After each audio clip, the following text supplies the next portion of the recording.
את הרעיון אני רוצה לומר משהו לאזרחי ישראל. ברשותך. אזרחי ישראל, אנחנו עוברים ימים לא קלים. המצב חרטבונה, המדע משתולל והמחירים עולים כל דקה. לא רחוק היום ואדם ייכנס למכולת ויבקש הצעת מחיר לסנדוויץ'. יצטרך לקנות לחמניה בתשלומים ולהוציא משכנתא עם ערבים על פלאפל. אבל זאת לא סיבה להתייאש. יש סיבות אחרות להתייאש.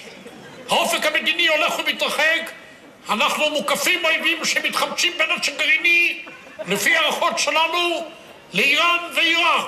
יהיה נשק אטומי תוך... יש להם. העולם כולו נגדנו. בקיצור, המצב בתחת, על כן אני באתי לפה היום, בשביל לומר לכם, תתעודדו. הכל בסדר, גיבשתי תוכנית סודית, שתפתור את הבעיות הכלכליות והביטחוניות כאחד. חברים יקרים, אזרחי ישראל, אתם יכולים לישון בשקט, פתרתי הכל. שאלות בבקשה. אתה יכול אולי לספר משהו על התוכנית הסודית הזאת? אין לקחת שלוק, יא מניאק.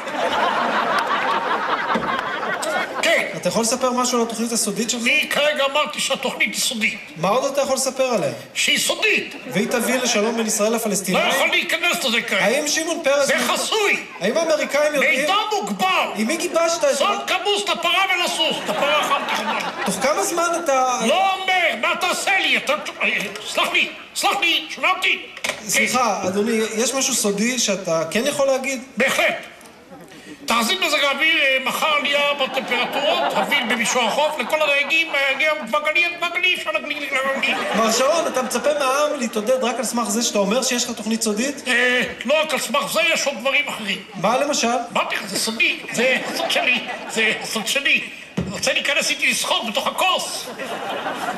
תצטרף אליי.